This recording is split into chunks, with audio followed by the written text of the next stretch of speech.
The Politics podcast is brought to you, as always, by patreon.com/JURY. I've noticed an uptick, and I'm going to suspect that this will be the case as we get closer to the midterm elections, that folks are smartening up and realizing that if you like this show, you're really going to like being a $3 patron on patreon.com/JURY. Because you are going to be able to get 3 times the, well, I guess 3 times. You're going to get 3 episodes a week. That's what you're going to get. You're going to get not only this episode, which will always be free no matter what, but you'll get mini episodes on Monday and Friday. That means that in this world where stories are the most important things in the world and then live and die within 24 hours, you're not going to miss anything because I'm going to do a show every couple days for you. If you are a $3 patron. Don't worry, it's not technically complicated. If you are listening to this on a podcast, then you are easily able to get these other podcasts. Patreon makes it super simple. They give you a dedicated RSS feed. Boy, it could not be easier. So head on over there right now. Support the show at any level or take the plunge and make sure that you are a $3 patron at patreon.com/JURY. And you want to know what? I'm going to plug the show during the show. So what do you say we just do the damn thing? Politics, politics, politics, politics, politics.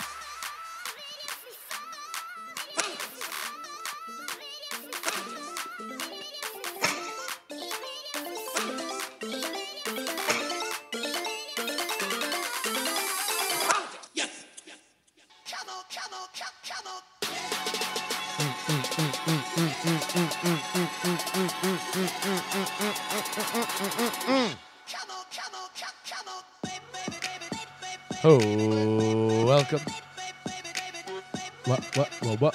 Welcome.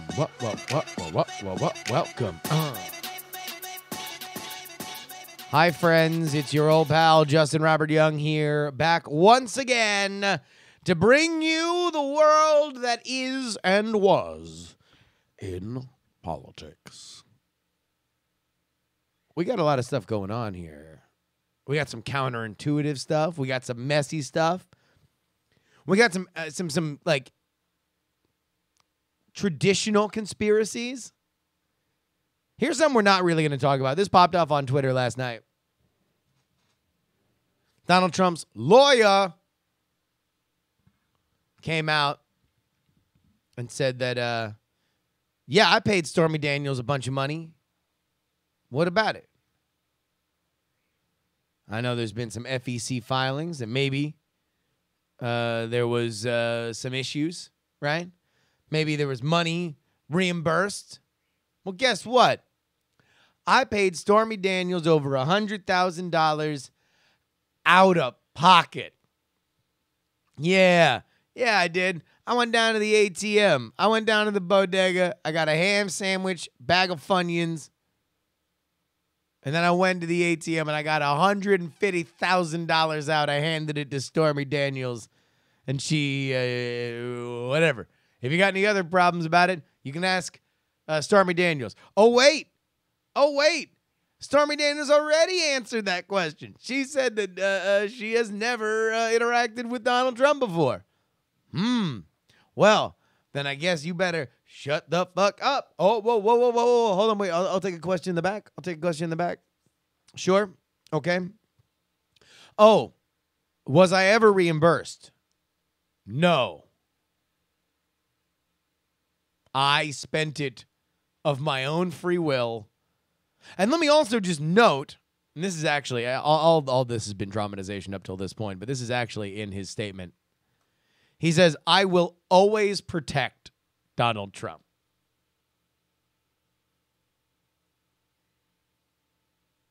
So, I mean, look, he's a bag man. Yes, of course it came at some roundabout way from Donald Trump. It's hush money. This is not complicated. mean, anybody who thought they were going to pop him for it, it's like, I mean, whatever. I mean, look. People keep wanting to compare this to like, oh, well, if Obama got caught with a porn star, which I can see part of it, right? I can certainly see that there is, I mean, obviously they're both presidents and everything. But here's the thing that Obama didn't have: a 3-decade history of being a horn dog playboy, right? We kind of knew. We knew that this was Donald Trump when people started voting for him. So there's only so shocked and surprised. There's only so much that we can clutch our pearls until they turn into subatomic dust with this stuff. He didn't want Stormy Daniels talking about the fucking mole on his dick. So he paid her to not do it. Is it the greatest look? You know? Like, but no. But then again, like, you know, I don't think it necessarily takes our stature in the world down any more than it is, right? And also, if, like, Vladimir Putin rolls up on him and says, yo, you smashed Stormy Daniels? He'd be like, I don't know, maybe. Do you think that happens? How much do you think, like, with some of these, like, world leaders, when they're, like, trying to alpha each other, that they, like, mention their side pieces? I'd wonder. God, I would love to just ask that to Henry Kissinger. I would love to ask that. Man, Henry Kissinger, how much do, like, presidents and heads of state clown each other on their sexual escapades? Like, is it a move of diplomacy to say your side piece is ugly? You know? Like, does the leader of another country be like, Stormy Daniels? I would have got Jenna Jameson. All right. We're not going to talk about that. That's all we're going to say about Stormy Daniels getting paid off. You want to know what? Let's just got to go ahead and get into something that I do want to talk about right off the top.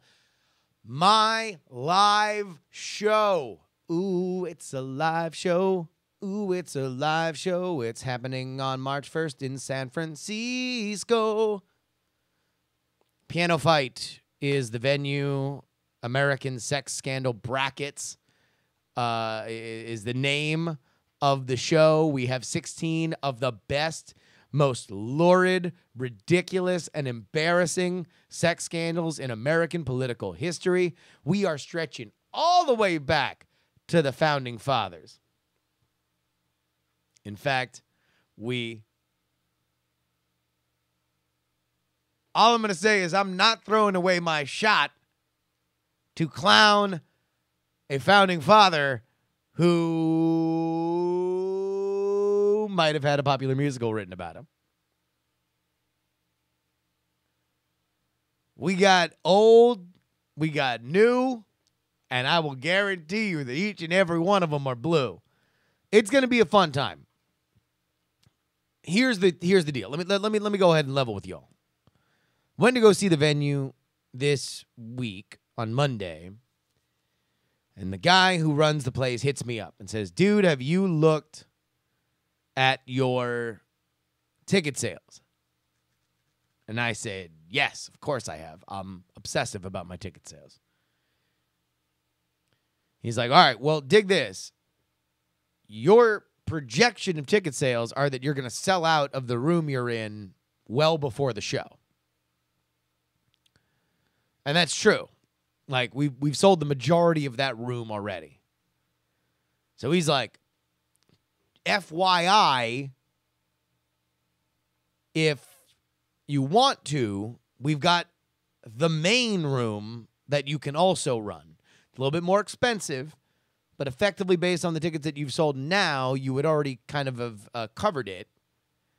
But if you want to, you can have it. Let me know in a week or so.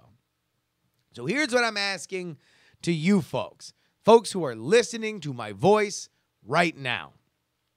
If you would like to go to this show, or you were thinking about going to this show?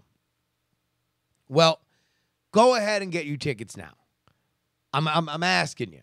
It would give me peace of mind, and I'm going to plug the living shit out of it from now until March 1st. But if you get your tickets now, it would give me tremendous peace of mind to know whether or not I wanted to run the larger room at Piano Fight. So that might be a little favor from me to you that I'm asking you. But if you're interested, go to bit.ly/sfsexshow. That is bit.ly/sfsexshow. $18 for a ticket, man. This ain't expensive. $18 for a ticket, and I guarantee you, man, we're putting a ton of work into this, and I am so proud of what we've done so far. So go ahead and check that out, bit.ly/sfsexshow. You want to know what? It's been a minute. Let's go ahead and get back into the Wave Watch.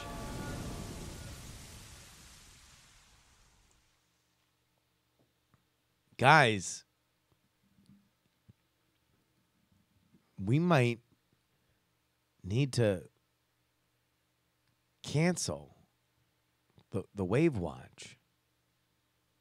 I mean, like, we've been talking about this thing for a fucking year now, that this is a foregone conclusion, that the Republican majority in the House at the very least would be swallowed by a wave. I mean, and possibly even in the Senate, that majority would be swallowed by a wave. I mean, this is something that we've put a lot of investment into.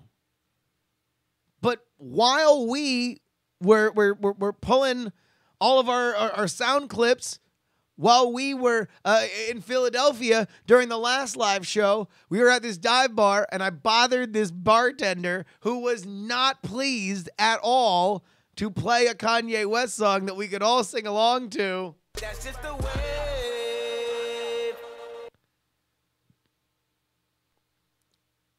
Something has happened. And we're going to get into this in the a little bit later in the program, but my dudes, check this out. The GOP has gained on the generic ballot, and Trump approval has ticked upward. This is from Politico today. Stephen Shepard. Republicans have erased Democratic advantage on the congressional ballot in a new Politico Morning Consult poll that for the first time since April shows that President Trump's approval rating equaling the percentage of voters who disapprove of his job performance. Fully 39% of registered voters say they would support the GOP candidate for Congress in their district, while 38% said they would back the Democratic candidate. Nearly a quarter of voters, 23%, are undecided. Voters are split amongst almost evenly among party lines. Democratic voters break for their party 85% to 5%, while Republicans similarly favor the GOP 84 to 8. Among independent voters, 26 would vote for the Democrats, 25 for the Republicans, and nearly half are undecided. The GOP's 1-point advantage comes after 3 months of tracking in which the Democrats maintained a lead ranging between 2 and 10 points on the generic ballot.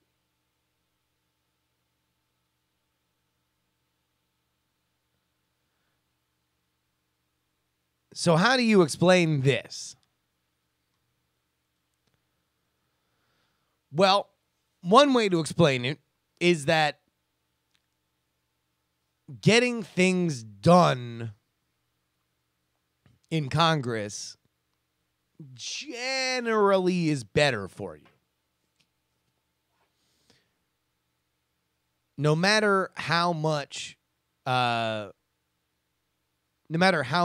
there is press about it, when you get things, people like to see a Congress that is working. That's just a thing.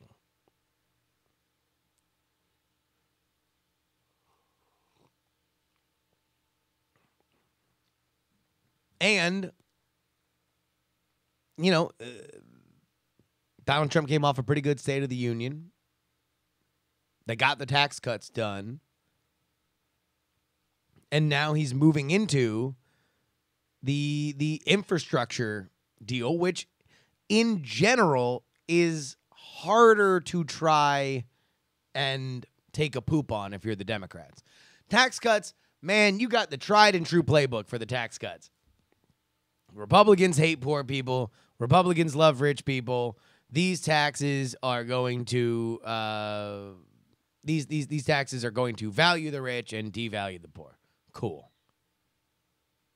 You know, Obamacare, boom, you already got that narrative. It's been played out in Congress for the past forever, right? But infrastructure is a little harder, and you're seeing what the playbook is forming now, which is that it's an environmental nightmare, and it is an actual stripping of regulations, stuff like that. But Republicans are always going to be able to hide behind the fact, hey, do you want us to fix your bridge?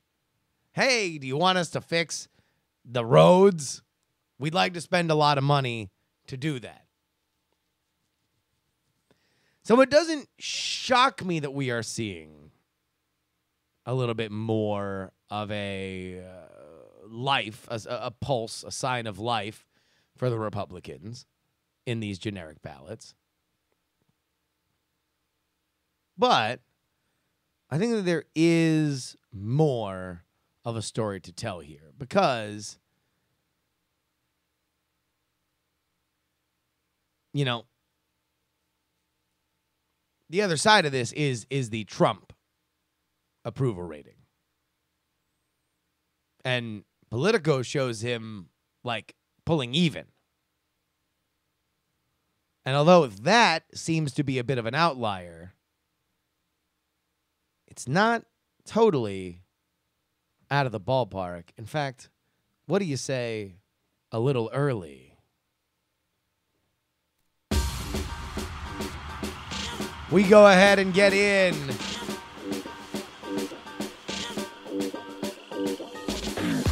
to our very unique look at data and data science. Ladies and gentlemen, I am bringing you beyond the velvet rope for this, a presidential Trump job approval.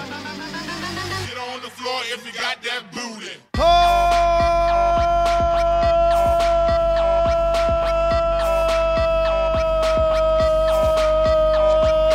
Dance, dance, dance, dance, dance, dance. This is an Economist YouGov poll from February 11th to February 13th with 1,280 registered voters polled. Coming up first to the stage with 45% of the vote. Let's everybody get a big round of applause for approve.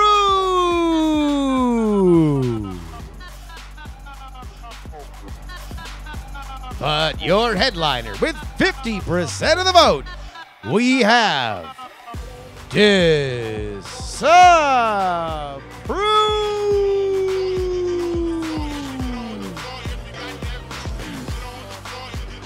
That, ladies and gentlemen, is disapprove ahead of approve with a 5-point spread. But dig this, ladies and gentlemen, 5 points is not all that much. Let's compare this to earlier in the year. Yes, in 2018, this was an IBD TIPP poll surveying 900. They had a far lower outlier at -23, only 35% approving of Donald Trump as president. But then we start to get some of the spikes. Only 4% for a Monmouth poll. Another run of double-digit losses for double-digit gaps in Quinnipiac, Reuters, Marist, and Gallup. But look at those that have happened over the last couple weeks. This is the 9th through the 11th, a PPP poll, negative a 6% disapproval gap. A Rasmussen poll, a 5-point gap between disapprove and approve. And the one that we just read, the Economist YouGov poll, that's a 5 gap. In the Real Clear Politics average, they have Donald Trump has brought it down to an 11.7 gap between disapprove and approve, with the very clear trend being that more people are approving of the president than they did before. JSC315 in the chat says, I'm not sure what they approve of. That's what baffles me. This is what I am telling you. If you want the wave, if you want to win, if you hate Donald Trump, then start to think about why this is getting better for him. What has happened? The tax cuts happened. That's important. He got Congress on the same page to do something. He's talked a lot more about DACA, about the idea that he wants to make DACA work. I don't think it is literally just people getting used to it, although certainly that helps.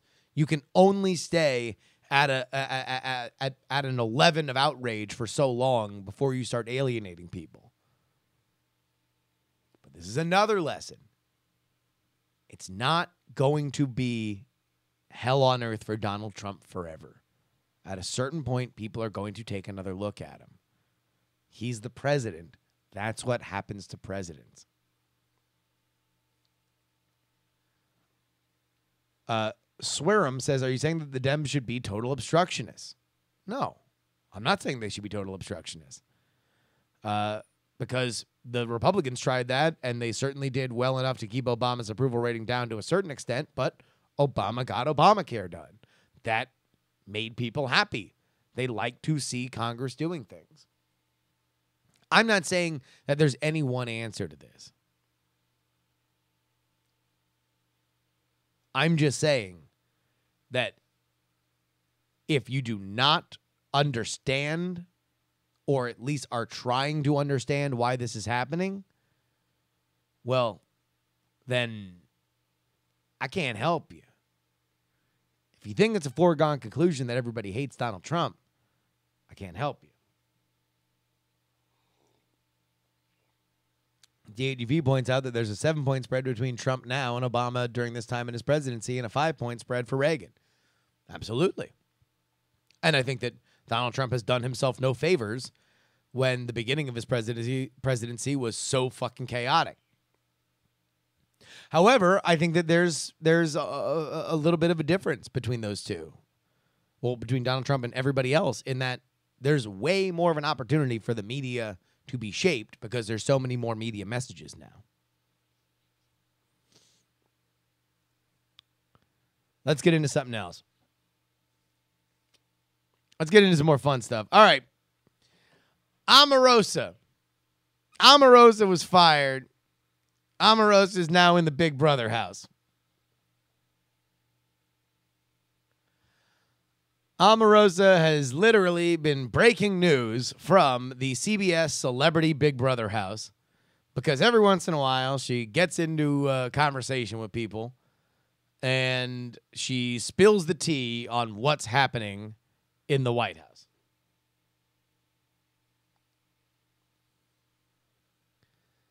The latest is that she said that all y'all hashtag impeach now, get Trump out.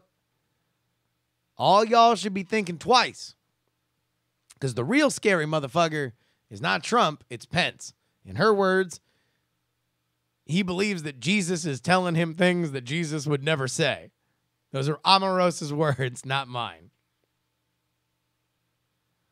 So now we find out, according to a Politico article, which was then quoted in the Hollywood Reporter, exactly why Omarosa was fired from the White House. Or at least this is the White House giving their spin on why Omarosa was fired. Here we go. New report claims Omarosa was fired for using the White House car service. The reasoning behind the former Trump aide's dismissal comes in the wake of the recent episode of Celebrity Big Brother in which she cautioned that Americans should be fearful of scary Vice President Mike Pence. Omarosa Mangino Newman dramatically departed from the White House, with rumors continuing to swirl about why she left her job and whether it was voluntary or if she was forced out. Through the former Trump aide has insisted she resigned from her White House post rather than being fired and escorted off grounds. A new Politico report claims that White House Chief of Staff John Kelly fired Mangino Newman. Fired from her dream job. This was because she was discovered to have used the White House car service known as Carpet. Mangino Newman reportedly used it as an office pickup and drop-off service, which is forbidden by the federal government. After Kelly dismissed Mangino Newman, she allegedly stormed the White House residence trying to appeal her firing with Trump. According to one of the officials, the reality star accidentally tripped an electronic Secret Service wire that monitors every exit and entrance to the White House residence. And this is the quote from Omarosa on Celebrity Big Brother. Can I just say this? As bad as y'all think Trump is, you should be more worried about Pence. We would be begging for the days of Trump back if Pence became president. That's all I'm saying. He's extreme. I'm Christian. I love Jesus. But he thinks Jesus tells him to say things. And I'm like, Jesus didn't say that. Scary. I love that we are so familiar with what Jesus would say that you could say, Jesus didn't say that. Jesus, did you say that? Holy shit. All right. I don't even know where Jesus is. Hold on. I'm going to text him. Dear Jesus, it's me, Margaret. Did you say that? Send. New message. 4 question marks. Send.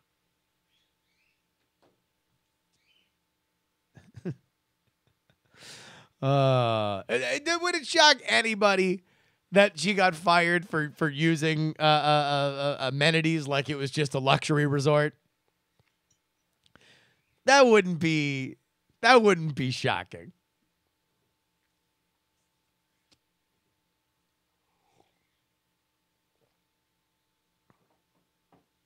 Knots in our Twitch chat says, the Pence is worse narrative is irrelevant. If someone has done wrong, you go after them. Why not both? I mean, I agree with you. I'm on your side. All I'm saying is that dude is going to be whoever he is. People have a right to be worried about everything. All right. Now we're into some fun stuff.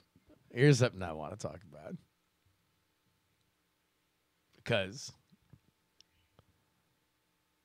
this is one of our favorite topics. We've been talking about this one since the campaign. And now,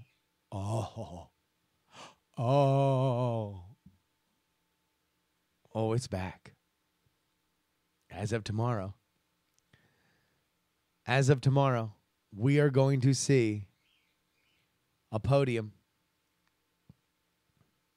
We are going to see an announcement. And there, in front of the day's political reporters, will be one man. He will step up to that podium. And although the words may be different, what he will be really saying is, did somebody forget their mitten? Yes! Mitt Romney is back, baby! He is officially announcing that he is going to be running for Orrin Hatch's seat in Utah. This is not only a foregone conclusion. Mitt Romney is one of the few people in Utah that they could probably just skip the entire process of the election. Just give it to Mitt. Just mercy rule for Mitt Romney. Mitt Romney can win a Senate race in Utah sleeping, right? Mitt Romney could do everything that Trump has gotten shit press for from now until Election Day in November. Just condense it. Make it all the shit. He could fuck Stormy Daniels. He could pay her off. He could bomb Syria. He could do whatever he wanted, right? And people in Utah would be like, that's my man. That's my man Mittens. It's on. He's getting it. Furthermore, I'm going to let you guys know, Mitt Romney's 2024 campaign begins tomorrow. It begins tomorrow. He is running for president in 2024, and it is beginning tomorrow. Because here's what's going to happen. He's going to get to the White House, or he's going to get to Capitol Hill. He's going to get to the Senate. There's already talk that they're giving him leadership roles. They want him to be the new Republican, the lion of the Senate, right? They want him to be a big swinging dick. And so either Donald Trump is going to lose in 2020, at which point he would be among the most famous Republicans with experience and obviously with the drive to want to run. But even if Trump wins, who knows if people are going to look at Pence as a viable enough candidate coming out of a 2-term Trump presidency, or whether or not they're going to want the new look Mitt Romney. So there we go. I'm officially announcing, put it on my ticker here. Mitt Romney is Politicsx exclusive. Mitt Romney is running for president in 2024.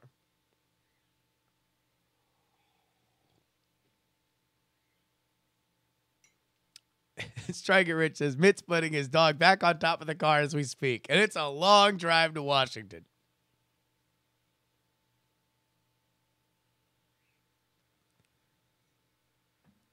So that's this is from the Washington Examiner.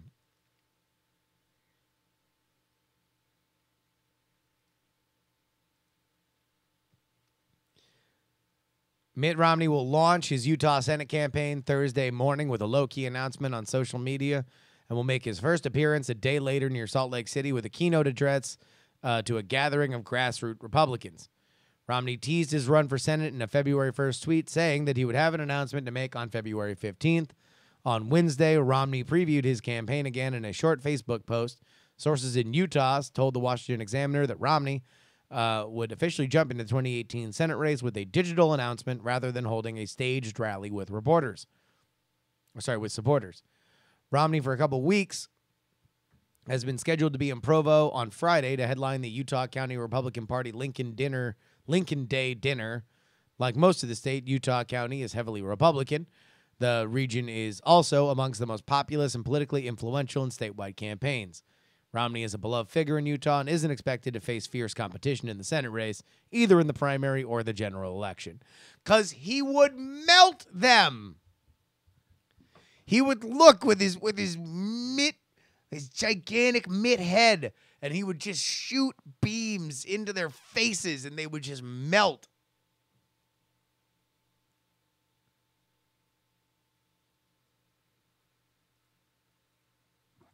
God, I can't wait to cover Mitt Romney. Mitt Romney is just so good because he's kind of awkward, and I'm really curious exactly how much he's even going to try. I'm legitimately curious as to how much he's learned from losing to Obama, because Obama was beatable. You know, Obamacare at that time was not very popular. There was a tremendous surge in enthusiasm from the Republican Party, and Mitt Romney was not able to capture it. I'd be very, very, very, very, very, very curious. Very curious to know how much, what were the biggest lessons that he learned. Maybe he can ask if he digs around for a number in his binders full of women. Oh, so many Mitt things. We have like corporations are people. We have the dog on the roof. We got binders full of women. I mean, and that's the thing is like, how much does he have to feel like an idiot when he kind of tap danced around the fact that like, oh, I don't know. Am I building a new house? Does my elevator or does my garage have an elevator? I don't know how rich I am. Oh, look, here's a picture of me holding money back at Bain Capital. Like, oh, he's like, no, I build businesses. Like, I'm not a businessman. I build businesses, right? That's nice. Don't think of me as Mr. Burns. Please don't. And then the next dude to run is Donald Trump. And he's like, I'm rich. I'm so fucking rich, dude. I'm like the richest guy you've ever met in your entire life. Like, I don't know. I'm balling out of control right now. I don't know if I'm in control because of how hard I'm balling. Like, everything I do is made out of gold. I'm flying around on my on my plane, and I'm eating KFC. Like, that was like the biggest pivot point. Is Mitt Romney got made the fucking Mormon moderate from Massachusetts, got made into Mr. Burns. DNUV in the chat room of I have binders full of qualified female candidates was not as palatable as grab her by the pussy. Like, do you think, I mean, like, Mitt Romney's got to kick himself. He's got to be like, well, fuck, man. I shouldn't have tap danced around it. I should have just fucking, whenever anybody started yelling at me, I should have just palmed them 100.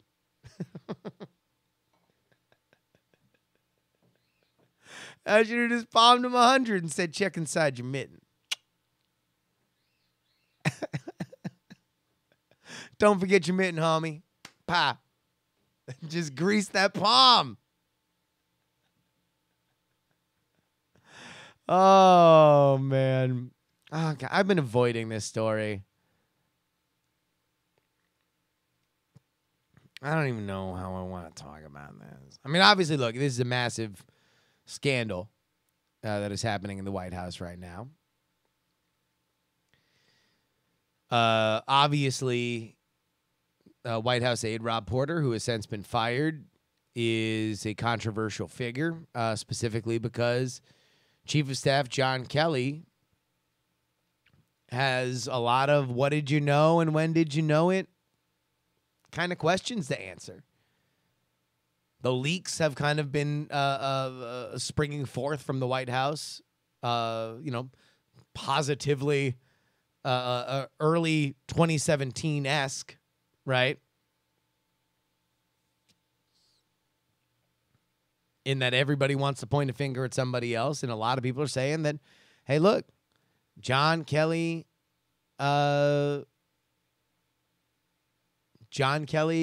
told me to lie. This is not a sex scandal, by the way. Our chat room is saying Justin hates talking about sex. This is a domestic violence scandal. This is not a sex scandal. Rob Porter beat up two of his wives. Documented. Pictures on the internet. One of them wrote an op-ed for the Washington Post about what a piece of shit he is. The question is exactly how he got to the position he got. And apparently the rumor was yesterday that he was in line for a promotion and had effectively been doing the job for the title that he was going to get promoted to.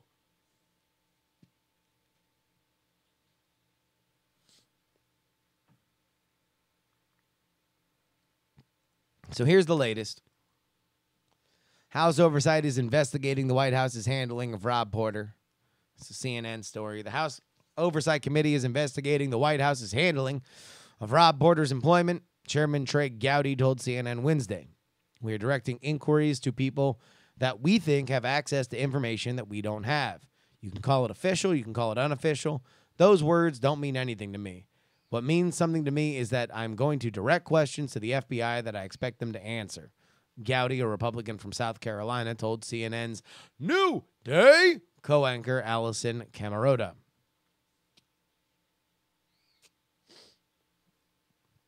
He added that he was troubled by almost every aspect of Porter's employment in the White House. How do you have any job if you have credible allegations of domestic abuse? Again, I am biased toward the victim. Porter, of course, resigned last week from his role as staff secretary amid domestic violence allegations, which he denies. FBI Director Christopher Wray testified Tuesday on Capitol Hill that the FBI briefed the White House multiple times in its investigation into Porter last year, contradicting the White House's account that it learned of the allegations against the former staff secretary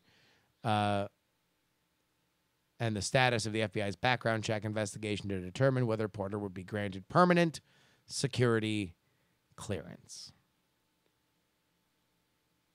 CNN has also reported that some senior aides, including Chief of Staff John Kelly and White House counsel Don McGahn, were aware of both the allegations against Porter before they became public and his troubles obtaining a security clearance. Two of Porter's ex-wives have detailed the allegations to the FBI during the routine background check into Porter. Look.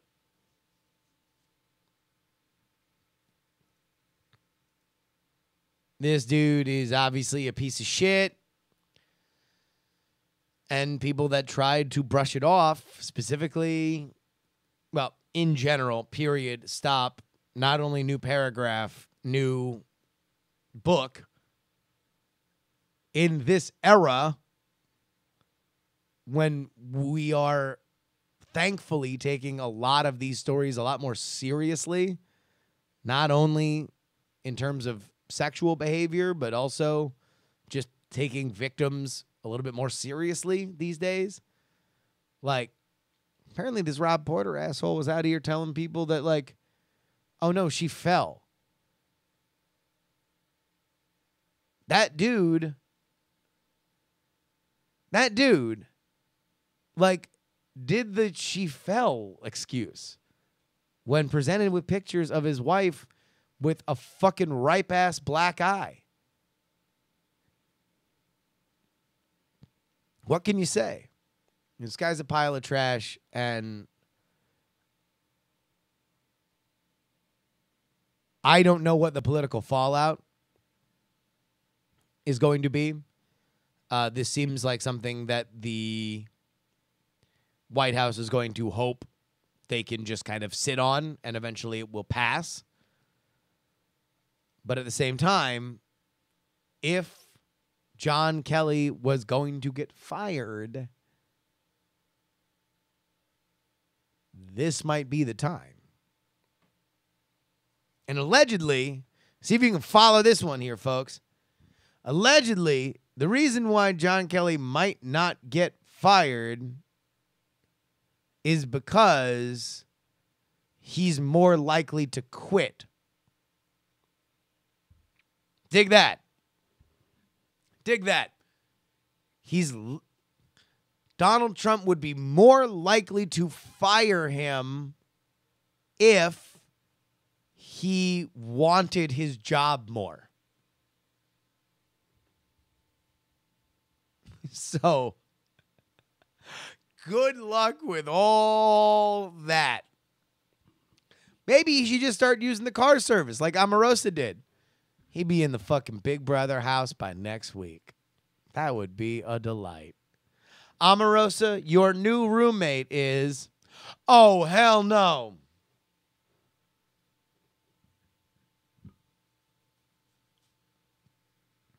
Let's go ahead and get into But You're emails. We got a lot of really good ones today, so I want to give it a little extra time. You can go ahead and email the show, theyoungamerican@gmail.com. Again, theyoungamerican@gmail.com. Michael, who wrote in about classic presidential sex scandals last week, writes in again this week. After I wrote the previous email, I was thinking about Lincoln and my memory dredged up something I read somewhere. There was a captain in Lincoln's security guard detail who often slept with Lincoln at the summer White House, usually in the same bed. Summers in Washington can be brutal, and the Parker House was a shady suburban location. Abe, Mary, and the boys would go there in the summertime. The article or book did not speculate or gossip beyond saying some eyebrows were raised when it was mentioned. In Frontier, Illinois, in one-room cabins, it was not unusual for families to share one bed. That was Lincoln's background. The article or book did mention that the officer was well-educated and handsome, and that the captain and Lincoln did have a lot of late-night conversations, but the writer did not dwell on the matter. More of a footnote to history. Who knows?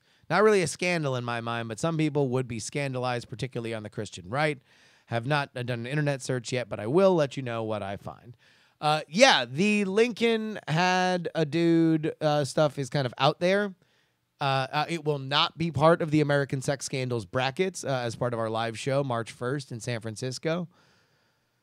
Go ahead and get your tickets, bit.ly/sfsexshow.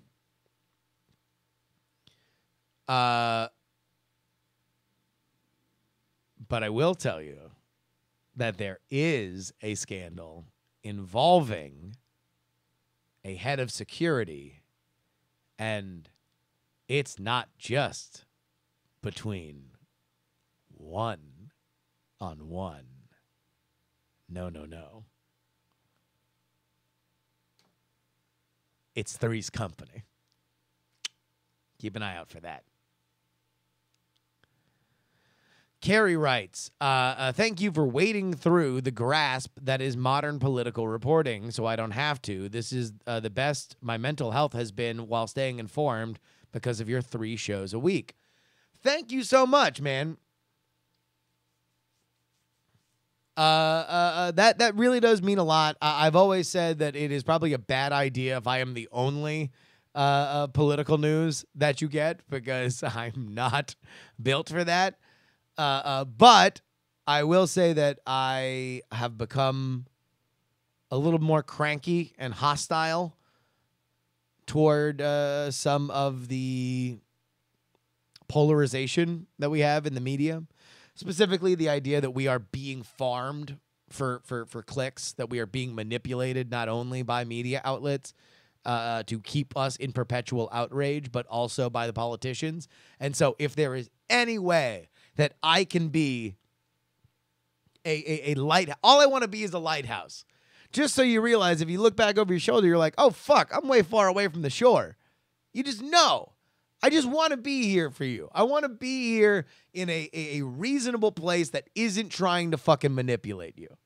I am trying to sell you as a reason to be a fan of this show and to support independent political media on Patreon at patreon.com/JURY.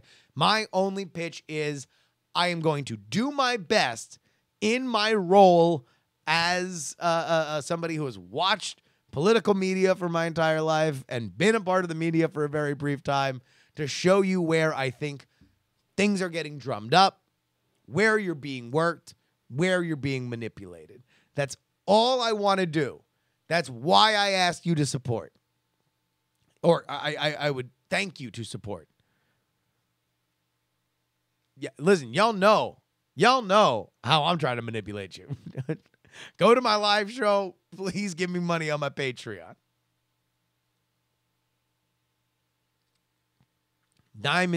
Zach writes, hey, Justin, Zach here. Been a fan for a couple years now of both this podcast and your contributions to DTNS. I've been wanting to touch on this topic for a while as I am a fellow South Florida local. What's up? What's up? You mentioned Florida a lot, and you grew up here. I know you live out in Cali now, but you come back to visit your mom and friends from time to time. Have you considered doing a politics show down in South Florida? I live in the Palm Beach area, but would make the trip down to Lauderdale or wherever you wanted to host in a hot minute, maybe even Orlando. Is it viable? Do you have other listeners down here? Or would the show just end up being me, your mom, and some high school friends that never left town? Just a thought. Love the show. Keep up the good work. It would almost certainly just be my mom because who knows if my high school friends would show up. I would love to do a show in Florida. If I were to take a guess, I would say it's likely. But here's to be honest with you, here's the deal. The Philly show was the first sign of, hey, if I go somewhere where I don't have any connection, how many people can we draw? We got about 30. It's great. Now it's like, all right, home turf, but I'm selling tickets. How many can we draw? If that goes well, then the next step is, all right, so where else can we do this? You know, it's think of it like a train. Like it's got to go like choo, choo, choo, choo, choo, choo, choo, choo, choo, choo. Like it's got to warm up. So Zach, trust me, I would love, nothing would make me happier, would fulfill a childhood dream than being able to do a ticketed live show where I grew up. So stay tuned. Diamond Scoop writes, Mr. Trump is right about the stock market going down on good news. Okay, so Donald Trump tweeted out, this was something that I covered in one of the podcasts. It just kind of felt like a riddle. It was Donald Trump saying that the stock market has been going down on good news, which is bad. It should go up on good news. I don't know. So Diamond Scoop writes, Mr. Trump is right about the stock market going down on good news, kind of, maybe. There's a saying that you buy on speculation and you sell on news. Like when Apple is rumored to be coming out with a new product, their stock price will go up. When they actually announce the new product, the stock price will dip. Same with when companies are about to announce earnings, stocks will go up, and even if the earnings are higher than expected, you might see some kind of a dip. I don't think that this actually works with the entire scale of the NASDAQ or the New York Stock Exchange, but that might be what he's thinking. Also, Christopher wrote,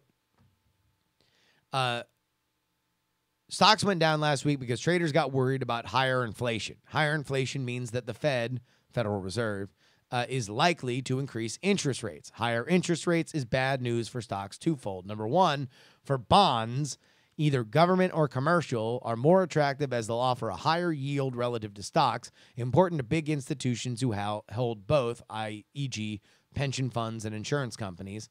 And two, higher interest rates means higher finance costs for businesses, higher mortgage and credit card rates for consumers. It's going to lead to a slowing economy. If that isn't clear enough, here's Torsten Slok, Deutsche Bank's chief international economist. Ladies and gentlemen, now the comic stylings of Torsten Slok.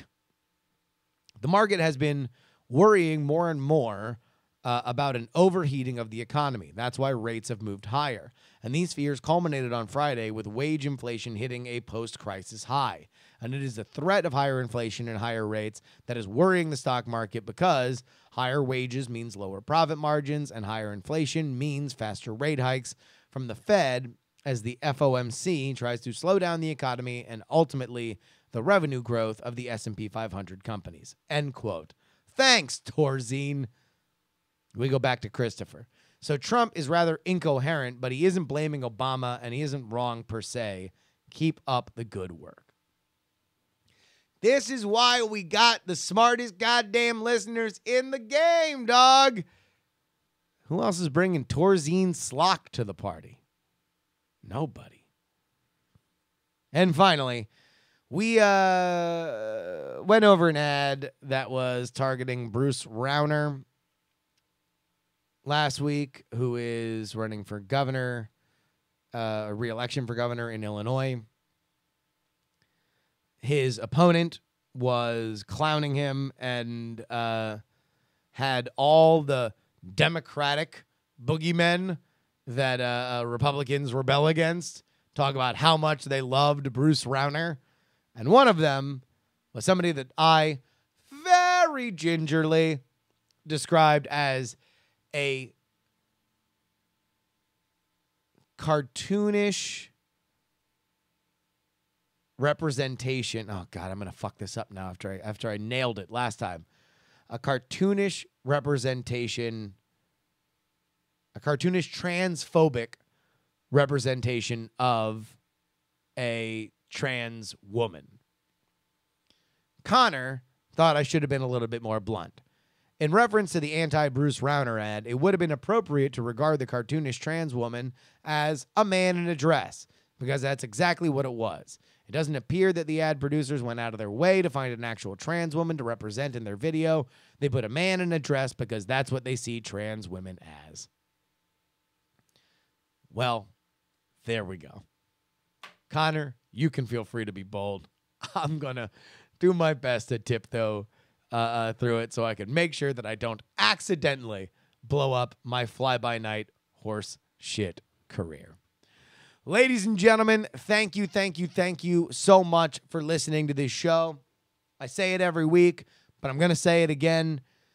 It is you, the viewers on twitch.tv/JustinRYoung, the listeners on the podcast that make independent political media survive. Okay? So I'm going to go ahead and say this is huge. It's a big year for us. Every episode, I'm going to ask you to recommend this podcast to one person that you think might dig this kind of program, that might be a little bit in search of a more irreverent take on all the popular news stories. We really want to take this to the next level in 2018, and I need your help to do it. So thank you for listening. Please consider in person, on the phone, in text, hitting up one person. It would mean the world to me. You can email the show, theyoungamerican@gmail.com. Again, theyoungamerican@gmail.com. Music was provided by Valesco and Trop Killers. You can follow me at Justin R. Young everywhere. And you can download archived episodes of this show at bonerwars.com.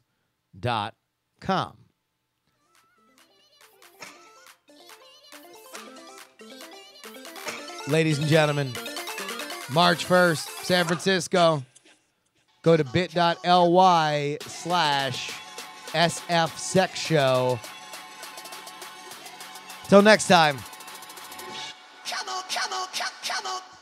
Remember that some shows talk about politics. Some shows talk about politics. Man, I was watching CNN. They were even talking about politics.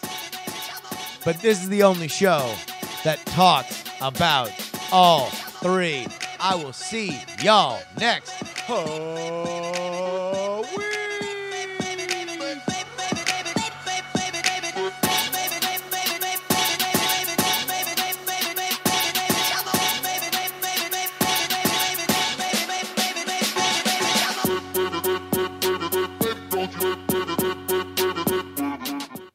Diamond Club hopes you have enjoyed this program. Diamond Club hopes you have enjoyed this program.